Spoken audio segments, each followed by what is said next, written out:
إلى الأمم المتحدة في 6 و7 من يونيو حزيران، وخلال اجتماعها العام 24 قرر المؤتمر القومي الكردستاني كنكا التقدم بطلب إلى الأمم المتحدة للاعتراف القانوني بالشعب الكردي وإدماجه في المجتمع الدولي.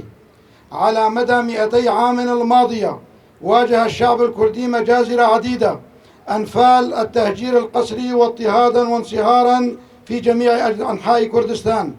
ونظرا لعدم الاعتراف القانوني بالكرد فقد تركوا طوال هذه المدة مهمشين، واعتبروا غرباء في وطنهم الذي يعود تاريخه إلى آلاف السنين، وواجهوا خطر الإبادة الحقيقية.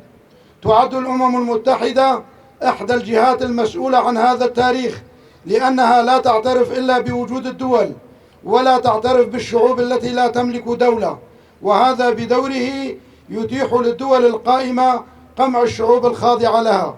وقد أدت هذه السياسات إلى انقراض شعوب عريقة حيث اختفت لغتها وثقافتها وتقاليدها. نحن كشعب كردي صمدنا عبر نضالنا الذي دام قرونا، ونريد الاعتراف بوجودنا قانونيا. وتؤكد الأمم المتحدة في تعريفها أن الكرد هم أكبر شعب بلا دولة في العالم، وبناء على ذلك يجب أن يتمتعوا بحق وقانون يمكنهم من التعبير عن رغباتهم ومشاكلهم وقضاياهم السياسية للعالم.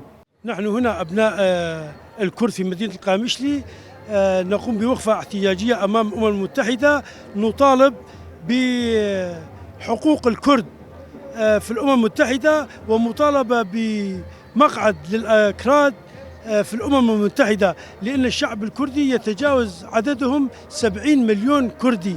لذلك نطالب بأن يكون هذا الشعب كباقي شعوب العالم لهم حقوق وواجبات، ولهم أرض ووطن وعلم خاص بهم ودولة خاص بهم بالأكراد. ونطالب جميع دول العالم والأمم المتحدة وحقوق الإنسان وكافة منظمات الأممية أن يقروا بحقوق الكرد في هذا العالم.